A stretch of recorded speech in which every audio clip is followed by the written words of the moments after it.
All right, so yes, hopefully this is our last in-person or not in-person class of the semester. But again, who the hell knows?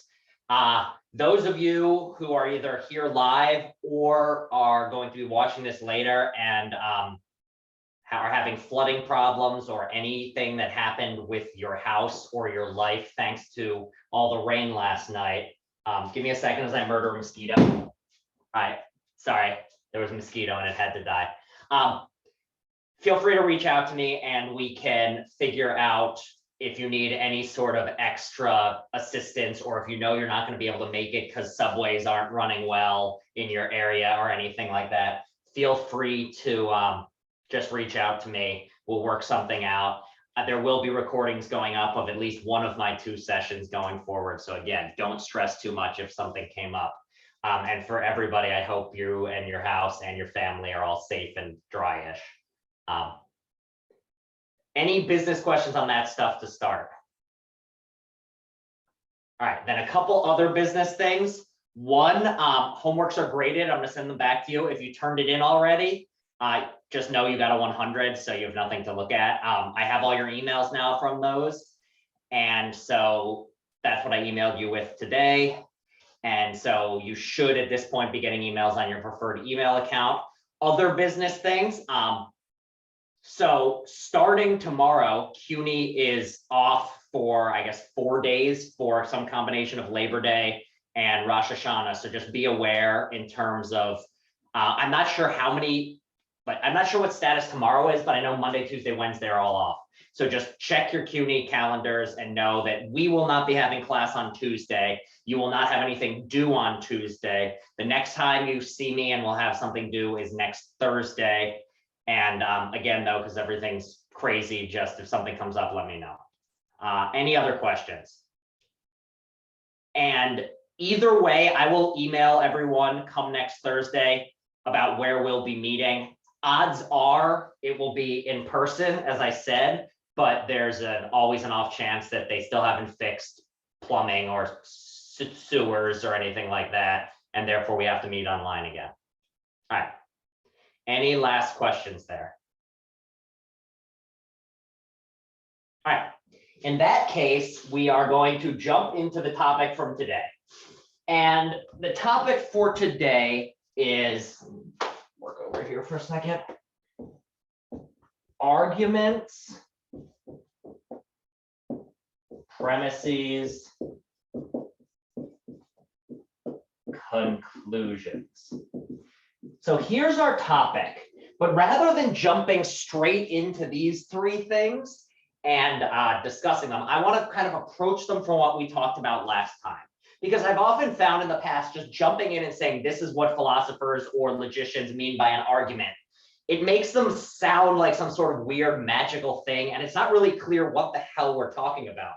And really the notion of an argument in the philosophical sense, which is different from the sense of I'm yelling at you and you're yelling at me. They're related, but they're not the exact same thing. The importance of why we care about them and how they fit in with our more general notion of critical thinking, it helps to put it in background context. So I want to approach what arguments, premises, and conclusions are through this word that we discussed a lot last class. Thinking. We said there were 2 main parts to thinking, or 2 things that defined thinking. What did we say they were? Anyone remember? There were 2 big components that I brought up.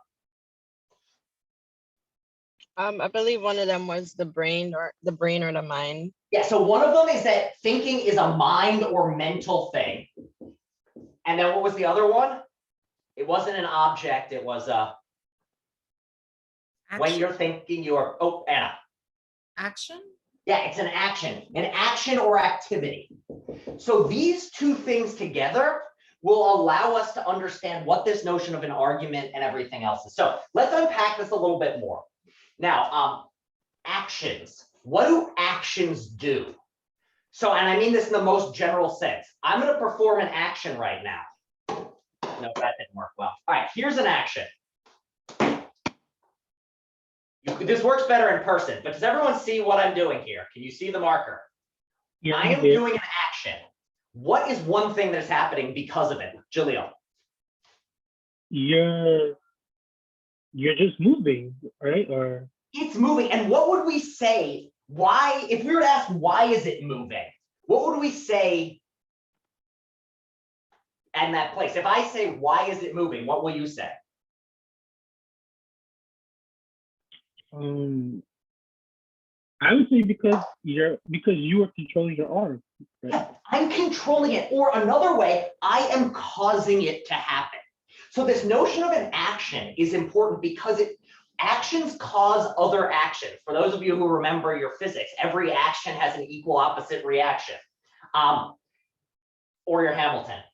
Action is a physical thing which causes other things to happen. So when we're talking about thinking, one thing this means is that thinking causes things to occur. So thinking can cause your arm to move. It can also, an act of thinking can cause other acts of thinking. So that's really the first thing to point out here. Now, mental. When we're talking about mental things, or thoughts or something like that, they have a big difference between other things that aren't mental. So let's compare my thought or like think of a thought, just think of something right now. Like imagine something in your head. And now think about the actual act of thinking about that thing. And now contrast that act of thinking with this marker or with like the marker falling. What is a major difference here between them? And this is like kind of a fundamental question about how reality works and how we think. So if you're having trouble with this, don't worry about it. It's a tough question. Eddie. Whereas when I'm mentally thinking something, it's something that's current non-physically in my mind. It's almost like within my imagination. An action is occurring physically in front of me. Yeah. So there's this major difference where one thing's just in my mind, but because it's in your mind, it's not just like when your brain is firing, all you're aware of is your brain firing. Because in some sense, that's all that's happening. Your brain is sending electrical waves. But when you think about something, what is this key word I just used here? About. Our mental lives and our thoughts, even though they happen in our head, are about other things. You can have a thought about, I don't know, elephant. And even though there's no elephant in your mind, you have this thought about something that's in your mind. And so mental things have, for lack of a better term, what I'm going to call aboutness.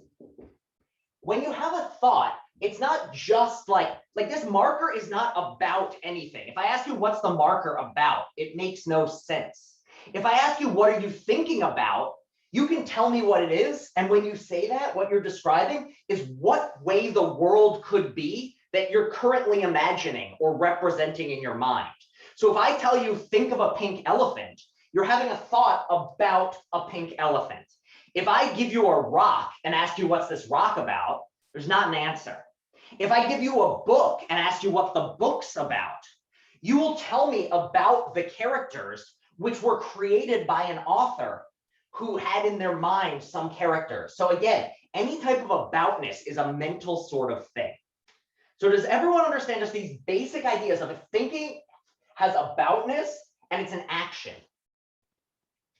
Does this make, and in some sense, this is stuff that you all understand fundamentally just by living, but sometimes it's useful to really unpack this because it'll help us understand more instead of just a book throwing at you, this is what an argument looks like. So the background is that we think, and these thinkings are actions, and those actions are capable of causing other actions, and all mental actions have aboutness. And why does this matter? Well, it matters because it allows for a type of thinking that's called reasoning. And what reasoning is a case in which you have one thought which has a certain aboutness to it, or it's about a certain thing, and that is able to cause another thought that is about something different.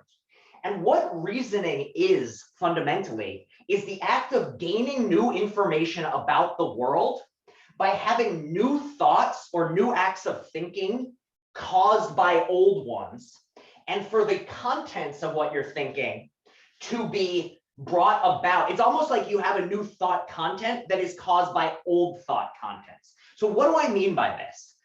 Let's just go with an example. Today, how did you find out that Baruch was closed in person? Personally, how did you find out? There are basically two ways I can think of you finding out. Through my emails. One is email. And did anyone else find out by the second, much more unfortunate way, which was to show up and not be allowed in? Did that happen to anybody? No, So let's imagine though. No, Okay, thank goodness, because thank God I had an afternoon class, so. yeah, that's how I was. I was getting ready to go and then I got the email. So yeah, all of us luckily didn't have to go in. So yeah, basically there were two ways you could have found out this new piece of information. This is something you want to know because otherwise you're going to end up at school when you don't have to go there. The first way you could figure out about it, which we're not going to talk about, is you can literally gain that information directly. You can see that it's closed. But now let's think about the email way. So an email is different from a closed school. One is an email and the other is a physical place with a locked door. So how was it that you got from an email, like let's break down what actually happened in your mind, which led from an email to you now learning that you didn't have to go to school today? So step one was what? We read What it. you have to, You know, yeah, you had to read the email. And what did it say? School is closed. So this was the first thing you had. You had an email that said school is closed. But does that guarantee that school is closed? If you get an email that says school is closed, is that the same thing as school being closed? No, it's an email about it. So how do you get from this email that school is closed to knowing that you shouldn't go in today? Well, describe what went through your mind, like reconstruct what happened. You get an email that says school is closed. Then what happened next? Look and see why the school is closed. Yeah, you look and see why. And what you find is an explanation along the lines of like, school's closed today because transit's bad. And the other thing is, kind of in the back of your mind, you're going to think to yourself, well, it seems very unlikely that CUNY's going to send a CUNY-wide email that says school is closed if it's not closed. And then you're going to come to the conclusion, well, if school is closed, then I don't have to go to school today. That right there is what's called reasoning in the basic form. You start with a thought with the content, my email says school is closed. Then you have another thought, which is if school's closed, I don't have to go in today. So therefore, what you end up doing is not getting on the train. That is reasoning at its core. And it's made possible. It's one thought, namely the thought, oh, I have a new email that says school is closed. Leads to another thought, therefore school is closed. Leads to another thought, therefore I don't have to go in today. That's what reasoning is. Does this make sense to everyone? Just this should be. And the idea here with it is that this is why we care about reasoning, is that it's crucial to gaining new information. Think about how hard it would be to survive in the world if you couldn't use things you already knew to gain information about other things. Like think about if everything you were born with was all you ever knew. What would your life be like if you'd never been able to learn things from other learned things? What would we be spent? We'd still be in diapers just pooping alone in our houses. We wouldn't even know how to, what would be edible and what wasn't. We'd be eating poison and dying young. So yeah, this is what reasoning is. It's this crucial thing for getting new information out of old information. And it's done by just having these thoughts which are about things, causing new thoughts that are about things. So big zoomed out picture. Does that make sense with what, and in some sense, you do this every single day you try to make any sort of decision. That's all we're talking about with reasoning, is this act of different sorts of things happening one after the other. All right, we good at this point? Because now I'm going to bring arguments in. So overall, what you're saying is that, like, thinking leads to action, and there are steps between thinking, which leads to action. Like there are steps in between. Even more fundamentally, Jaleel, it's also the fact that thinking is a type of activity itself.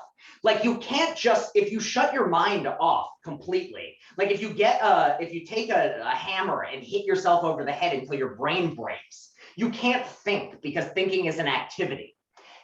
And so in this sense, it's not just that thinking causes other activities, it's that thinking is an activity that causes other thinking, because thinking is itself a special type of activity. Does that make sense?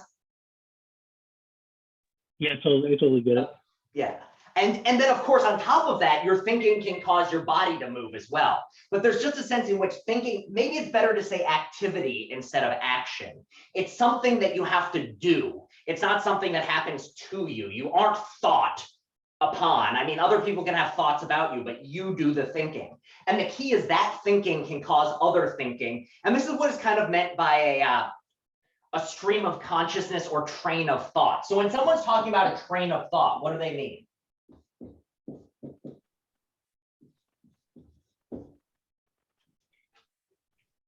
Like where they were going with like a base thought. Yeah, it's basically you start with one thing and then it leads to another thought, which leads to another thought. So for instance, if I tell you, I want you to tell me the first thing that pops into your head when I say the word vomit. Now take whatever's in your head now, and now think of what comes up when I say the word, let me think, what will be the best way of doing that? What comes up next after that word? So I say vomit, you think of something, now think of the next thing in your head. What pops into people's minds? I got to carrots and then first grade. Banana milk. What are some other things that pop into your head? Like what's the order of the thoughts that pop in?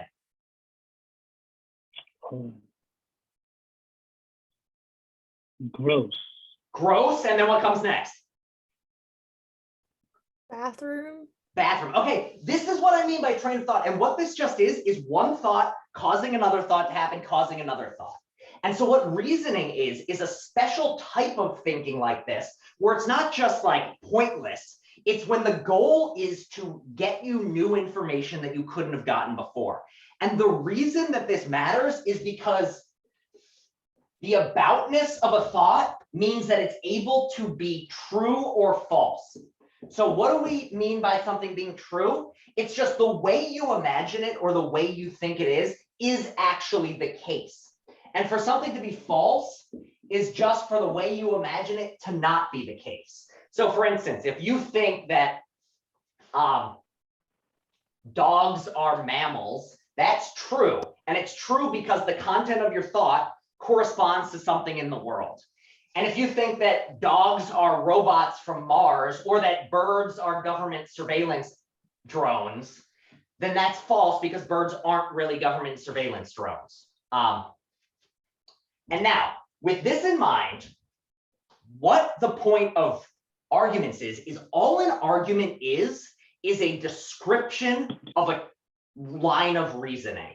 So if you start with one piece of information and some other information, and together you reach some new added additional helpful information, you can write it down and describe it in terms of an argument.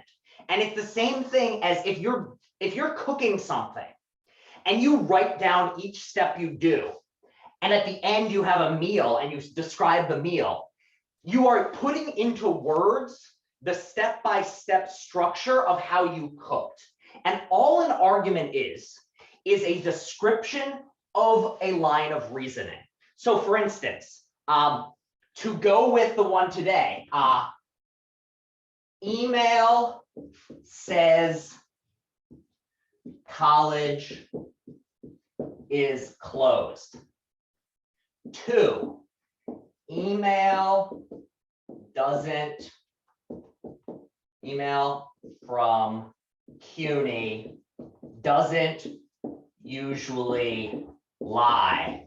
Therefore, you reach the conclusion that I don't have in-person class today. This right here is a thought process you could go through. And it's a thought process that is then described in this way of one sentence written, another sentence written, and then a final conclusion that comes from the other two. And this is what is philosophically meant by an argument. It's just a description of a line of reasoning that a person could follow to reach new information from old information they already have. And so that's what's meant by it, is this just a description of your thinking. So does that make sense? When philosophers are talking about arguments, what they have in mind are these like imaginary recipes. They're not like written down most of the time, of just the structure that lies or just accurately describes the stream of reasoning you use to gain a new piece of information from old pieces of information. Is this in any way confusing, weird? It's just honestly, what it is just, it's a philosopher's fancy term to describe, it's a label for what happens if you take your thoughts of a certain type and write them down step by step. That's what an argument is. So that makes sense to everyone. All right, let me erase this, and then we can start talking about the premises and the conclusions. But first off, no, actually, let's do premises and conclusions. And then we can discuss that not everything written and everything thought, not everything thought is reasoning and not everything written down is an argument. But before we get there, let's talk about the premises, the things you start with to reach a conclusion. And then the conclusion is the new info you gained or gain. So to go with another one, going back to our vomiting example, imagine first off that you go out and you get sushi for dinner. And then the next day you throw up everywhere. What is something you might, if your friend asks, why did you feel so bad this morning? What would you say? What would your guess be? Food poisoning. Yeah, you'd guess that you had food poisoning. And in this way, what would lead you to this? Well, you'd think, I ate this food last night. This food was raw fish, which has a habit of, if it goes bad, getting you sick. Like sushi, when it's good, is delicious and very healthy. But if it goes wrong, you get sick. So from that, what I ate combined with the fact I threw up leads me to this new information. Oh, I must have gotten food poisoning. So the first things, namely that the information you knew to begin with, is what we call the premises. So in this case, the information you knew was that 1, you ate sushi, and 2, you threw up everywhere. And then the conclusion, the new information you gained from that is that, oh, I must have gotten food poisoning. So conclusion is just the name for the new information or the new thing you've learned or the thing you've concluded. And then the premises are the things you start with, the facts on that you know, the things like I ate sushi and I threw up everywhere. And you can see how if you were thinking in this way, if you first had the thought, I ate sushi last night, and you had the thought, and I threw up everywhere, this would then cause you, when things are going well, to reach the conclusion, I must have gotten food poisoning. And that's when an argument is written down, and we could write down the structure of this line of thinking. And the structure, i.e. the argument, would be 1, I ate sushi. 2, I vomited. Conclusion, food poisoning. So that's not spelled right. There's missing like 4 letters, but I don't feel like fixing it. So if you were to think in this way, your thought can be described in terms of an argument. So does that make sense to everyone? Jaleel, you good? No, I got it. Okay. I just, sometimes the yellow thing moves for no reason. I've got you all, so my setup is, in case you're to let you behind the curtain a little bit, I've got you all set up like this. So sometimes when the yellow bar moves, it changes who's talking. And yeah, it looks like I'm in flight control here. I feel like I'm like navigating some sort of starship. You should have seen my setup last class for that. So after you all, I had that digital class that I taught from Baruch. And because there was no way to get the cameras high enough, I put a chair on the desk.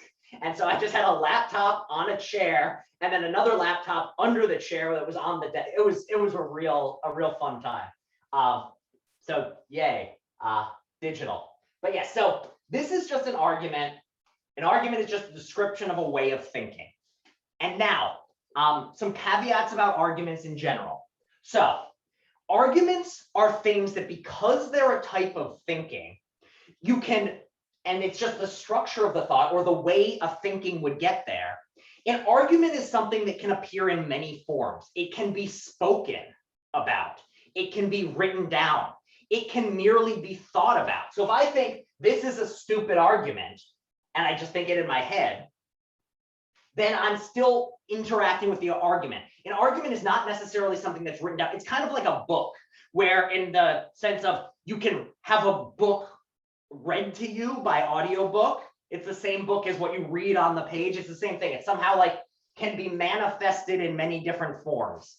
It could be recited at a poetry reading. All of those are the same book, but you interact with it in a different way. In the same way, an argument is something that can be written, said, thought, all the same argument.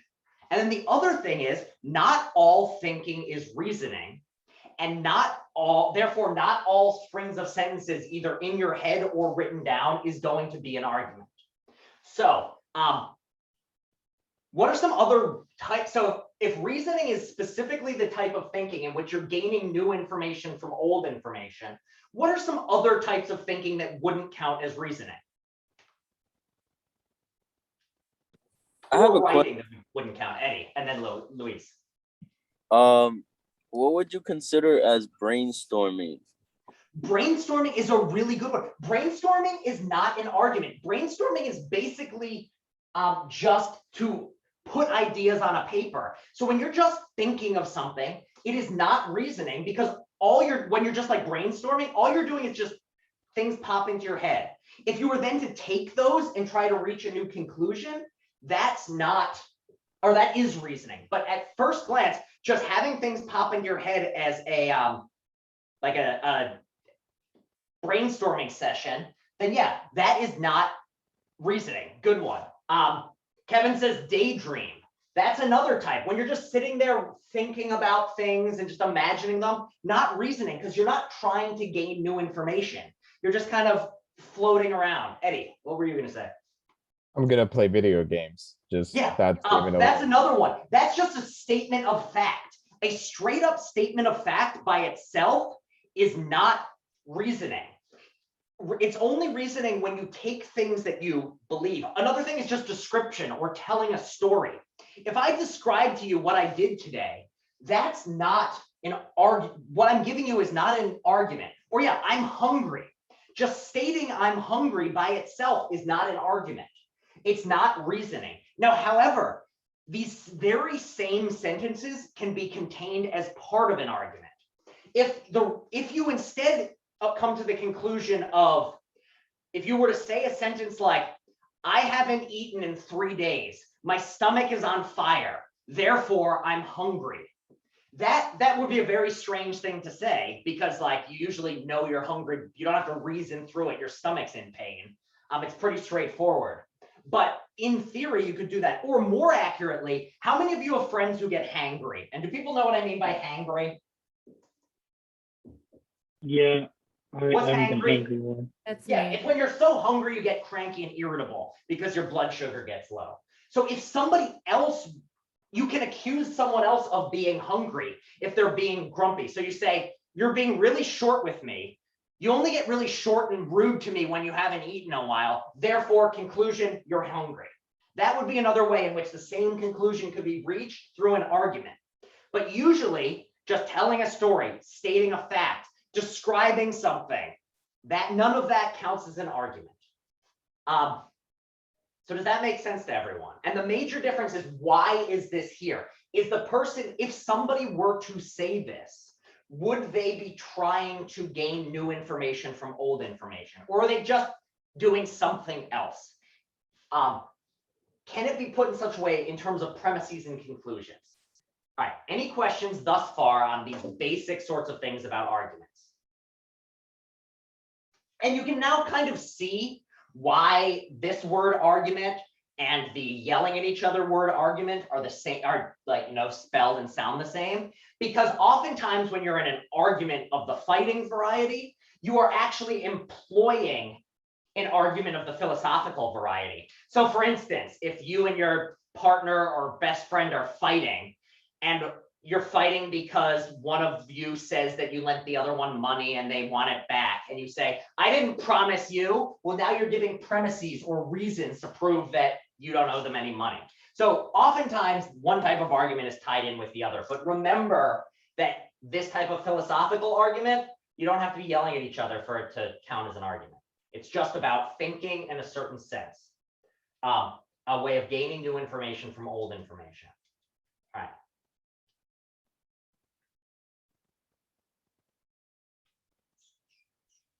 So if you have any last questions on this bit, I'm going to take a sip of water. Feel free to shoot them out to me. Hopefully this is one of those things where I feel like it's in some sense so obvious because we do it every day that it can be very difficult to discuss.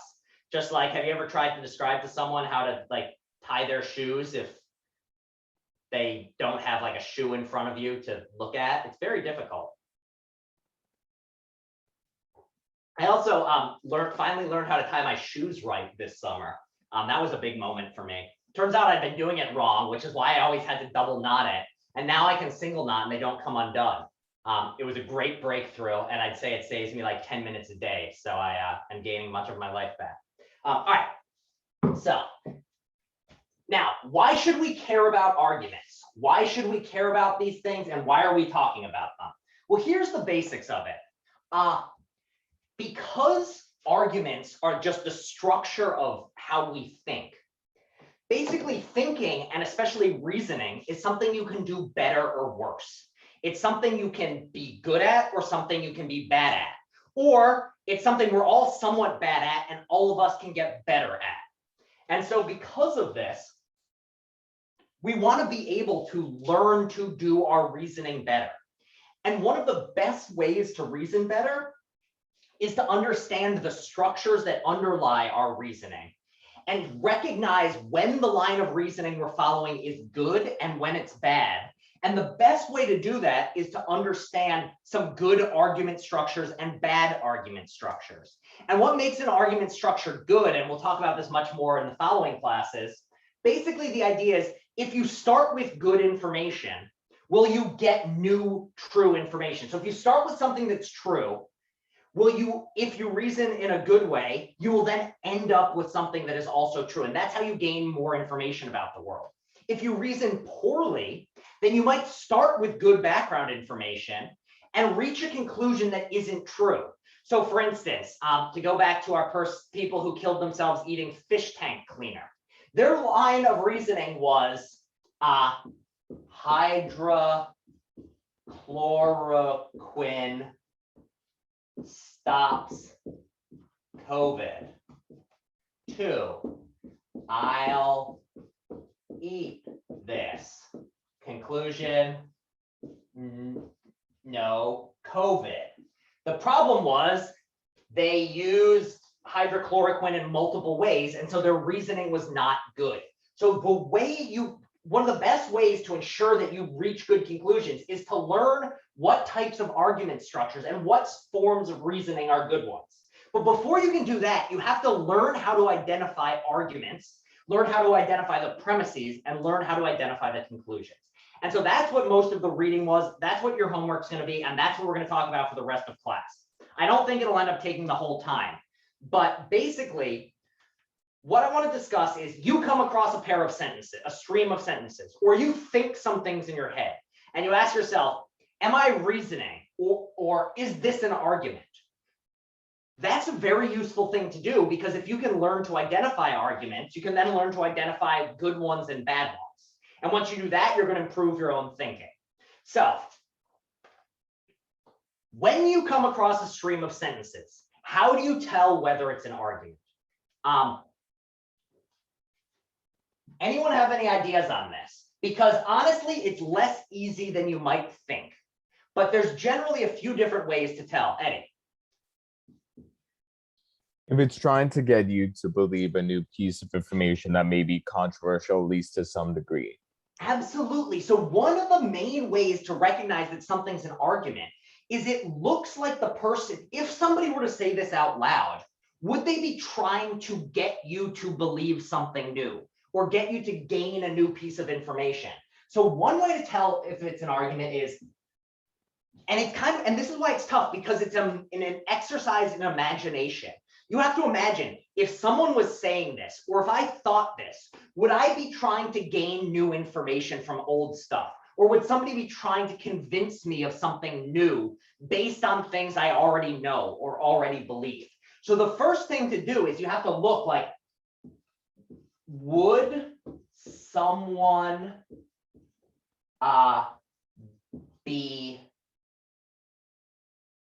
someone who said this be trying to convince me to believe something new? And this is really the only like fundamental right way of telling, is this an argument? Is you have to ask yourself this question. Now, there are other ways you can do it, which have to be basically only an argument is going to have premises and a conclusion. So if you look at something, you're like, oh, here's a conclusion and here are some premises, then you would also know. And we'll talk in a second about how to recognize premises and conclusions. But basically, another thing you could say is, like, is this stream of sentences trying to prove something? Or is there a controversial claim that somebody would be trying to get me to believe one side of? Usually something like a description. There's no controversy there at all. Like if I say, my favorite color is, I don't know, what's my favorite color today? Gray. There's not really an argument to be had over that. It's just like a description.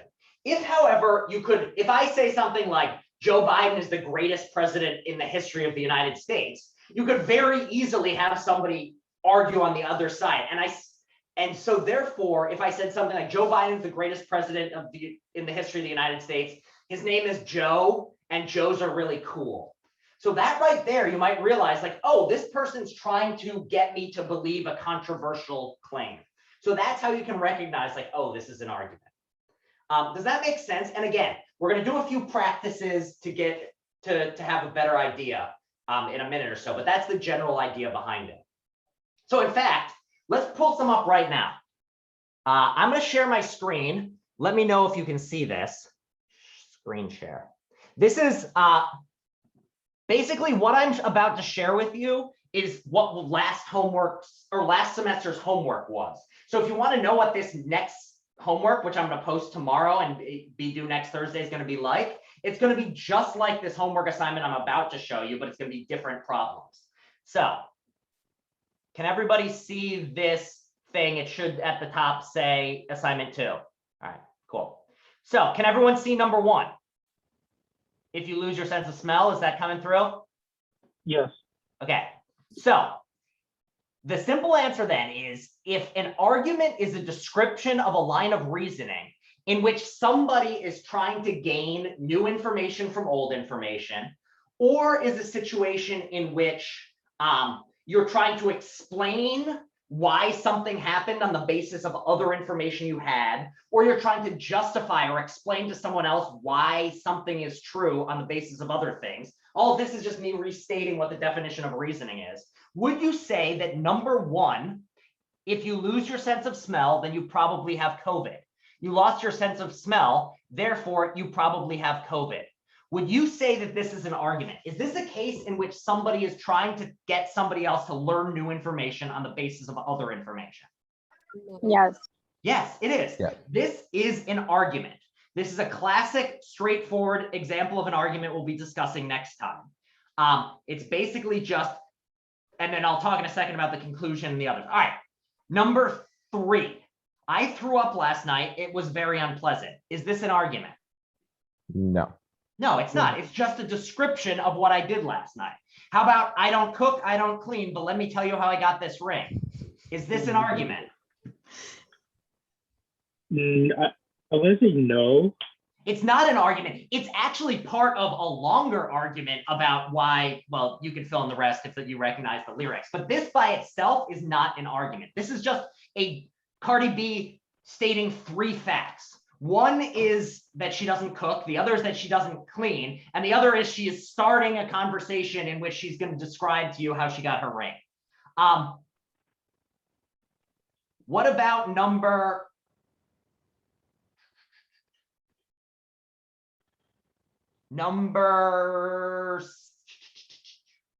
8? Every year, the best baseball team wins the World Series. The Yankees have won more World Series than any other baseball team. Therefore, the Yankees are the best franchise. Is this an argument? Yeah, that's an argument. That is an I think that's argument. an argument. It's an argument. It might be an argument that you ultimately disagree with, but it is an argument. Number 9, every cat has fur. Simba is a cat, therefore Simba has fur. Is this an argument? No. So this one's a little tough, which is part of the reason I don't want to include it. So basically, what this comes down to is how you reach this conclusion. Imagine that if you see Simba having fur, then therefore it's not an argument. But imagine that a blind person who's never met Simba were told that Simba's a cat and that every cat has fur.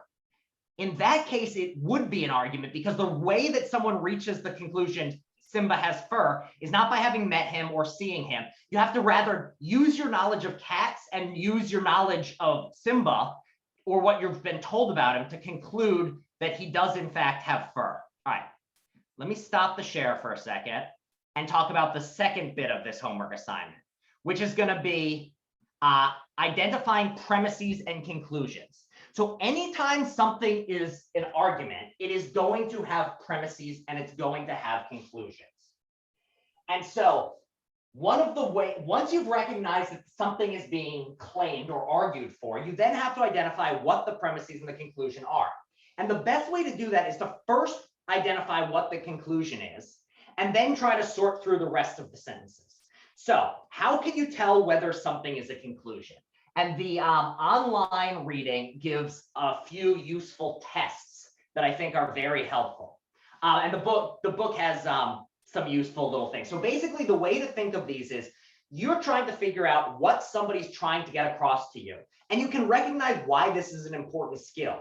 Because if you are able to recognize what someone's trying to convince you of, you're better able to assess whether the reasons they give for you to do that are good ones or bad ones, and whether you should really, at the end of the day, believe what they're telling you to believe.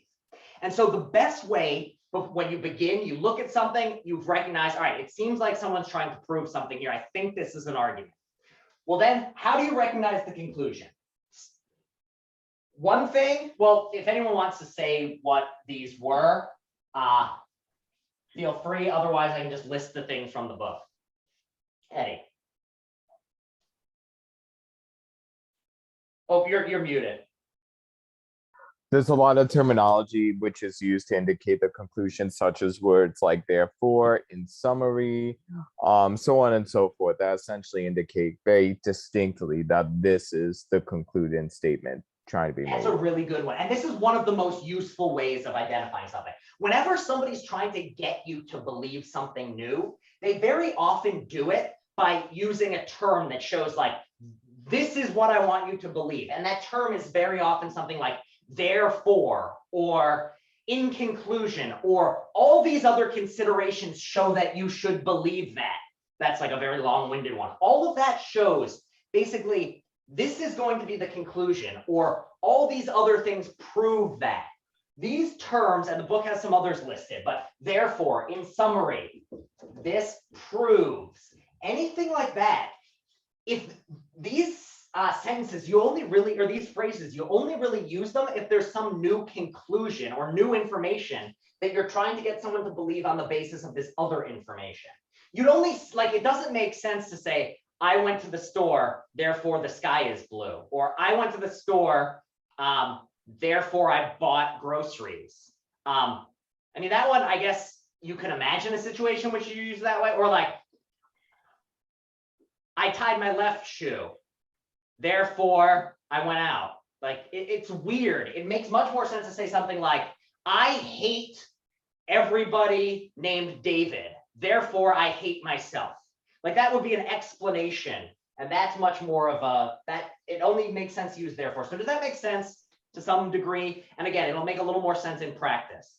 What are some other ways? I'm going to steal the other one you used before, Eddie. Controversial. I have no idea if that's how you spell no, that's definitely, I forgot like 6 letters. Controversial, maybe. All right. Controversial. Usually the conclusion, because it's the thing that someone's putting in the effort to get you to believe, is probably the most controversial claim. So for instance, in an argument about abortion, the most controversial claim is going to be whether abortion should be legal or not. That is something people argue about. Nobody argues about whether killing things is bad. Nobody argues about whether babies exist. Nobody argues about whether fetuses exist. What people argue about is this fundamental final claim. This should be allowed always. This should never be allowed. That's the controversial one. Same thing with the death penalty. Like, nobody disagrees that the death penalty, that dying is something most people dislike. And nobody disagrees that the death penalty is a practice that has existed. What is controversial is, should the death penalty continue to exist? Anyone know what the other two, or one of the other ways of identifying what the conclusion of a stream of sentences that's an argument is?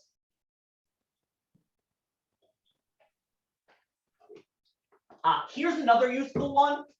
Conclusion is usually first or last sentence in a short passage. So if you're looking at a short passage or a stream of sentences, the conclusion is almost always going to be the first or last one. And I say almost always. A better way of putting this is, whenever an argument's any good, the conclusion is going to be first or last. If you put it in the middle, it gets very confusing. Because the way the mind works is because one thing causes another. It's much more useful to have it in like step by step. So if you think first off, I hate fish, therefore, and I hate eating fish, tuna is a fish, therefore I'm going to hate tuna. It makes a lot more sense to say it that way than I hate fish, therefore I hate tuna. Tuna is a fish. Like, that's just like a weird way of thinking. So usually if you see it written, the conclusion is going to come first or last. And then the last thing is kind of related to two, is taking a position. So if you see a passage in which somebody says the right thing to think is that, or the conclusion you should draw, or, you know, while others think in a different ways, my belief is that. These are all ways to show that this is the conclusion. So with these things in mind, I want to jump back to sharing the homework one more time, and we will look and see if we can do this in practice and just take some of these, see if we can identify. Julia, yes. Oh, no. I was just trying to make sure. So the key point is the terminology, controversial, always going to be last in the first sentence, and finally taking a position. Yes, it's gonna, and once you do this, once you've found the conclusion, it becomes pretty easy to identify the premises, because the premises are going to be the things that support this conclusion. And we're going to talk about that a lot more next week. Eddie. Are there possible situations where the conclusion may not necessarily be the first or last statement, like it might kind of be snuck in there? Yes, it's definitely possible. It's a usually, all of these are usually. You can give an argument without including the word therefore. You can include an argument on something that's not very controversial. You can include an argument in which somebody's not really taking a position on an important issue. It's just, if you look in these ways, it's a much quicker way of finding it out. And the reason I say first or last is, again, if you come across a passage in which the conclusion is in the middle, it's usually something that's being spoken by a child who's just really, really excited. And they're just jumping all over. Like, have any of you ever asked a child for a plot review of a movie? It's truly delightful because you, within 30 seconds, will have no idea about anything that's happening. And it's because they'll first talk about the start of the movie, and then they'll talk about the end, and then they'll jump to the start, and then the middle, then the end, and you'll have no way of following. In the same way, if you're trying to prove something, and this is something I will stress when we talk about paper writing later in the semester, you want people to know what your conclusion is in any sort of persuasive or reasoned-based writing, including an email, right at the start. And that's honestly, that's why there's a subject line in emails. The subject line is there so that the person reading knows what the main crux of this email is going to be at the start. In the same way, you either want it to be at the end so that you see how everything leads up to that, or you want it to start so that everyone knows where it's going. So yeah, all of these are useful, but again, not guaranteed. So let me share, and then we will see how we do here. Then I will talk about anything that's confusing, and then we can be done. So sharing. All right. So let's go back. We said that one was not one was an argument if you lose your sense of smell. So this is 3 sentences. Which of these is the conclusion? Therefore you probably have COVID. Yep, that is correct. What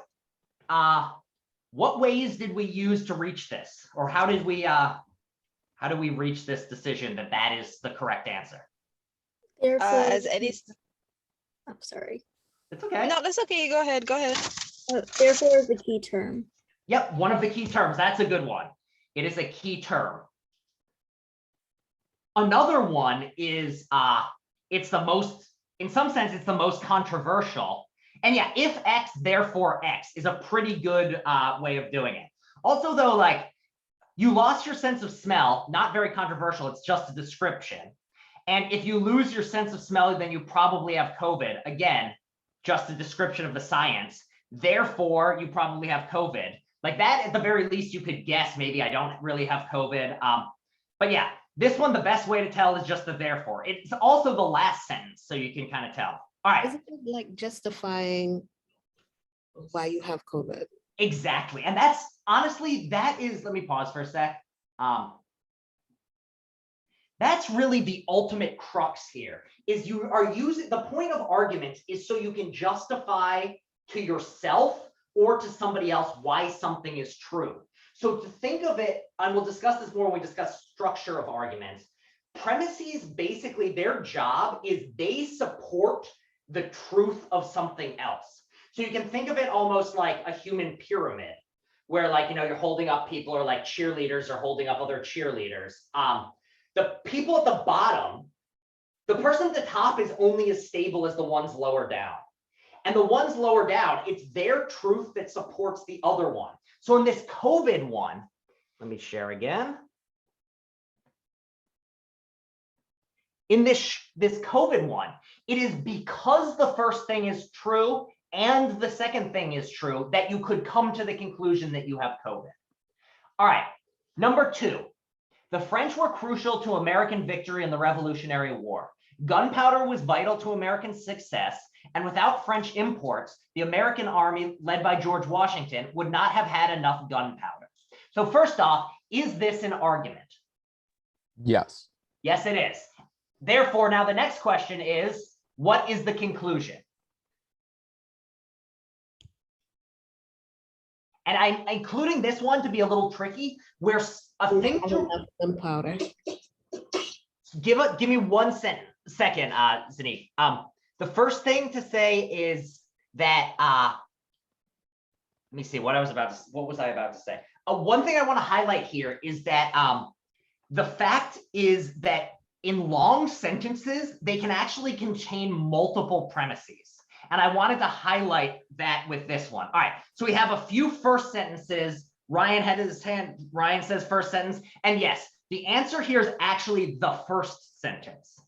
And the way you can come to this is that the other things, so you kind of have to ask yourself, what is a person taking a position on for this one?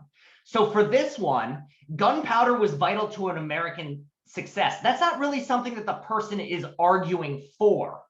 It's rather a fact of the matter that, and a way you can identify that it's just a statement of fact, is that if this was the conclusion, the gunpowder was vital to American success, then what would the first sentence be doing here?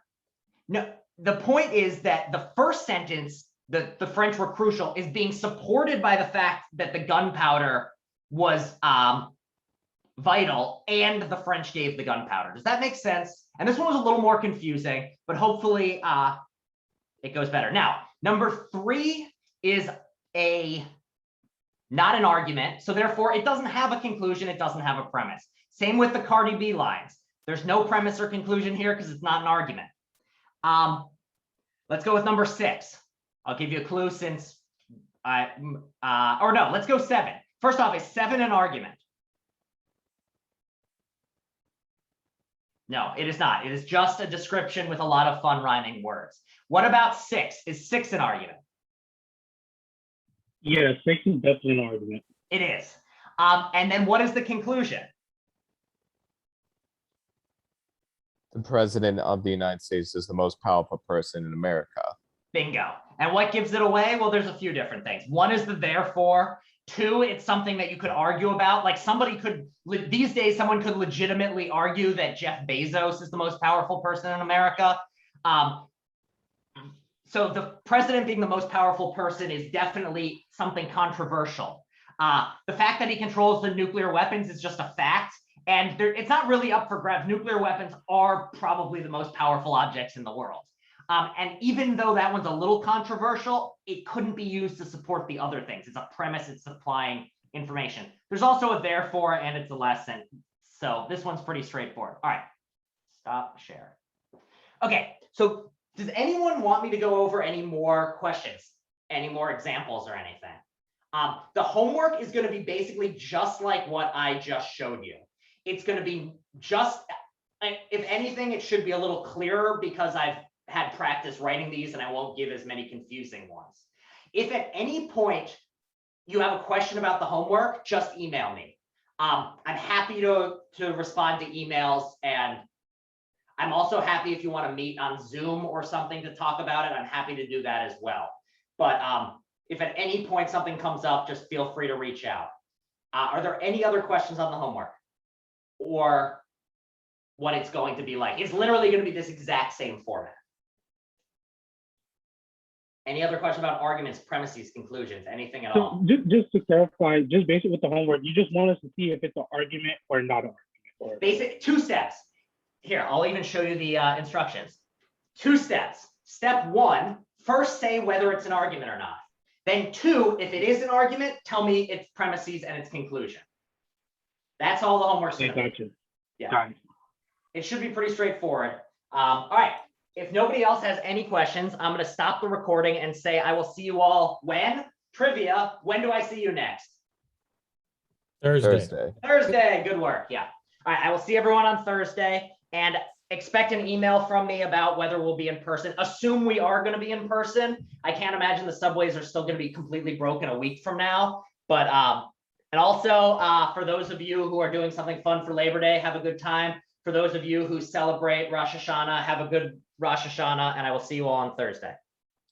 Thank you, Have a Professor. great day, Professor. Have a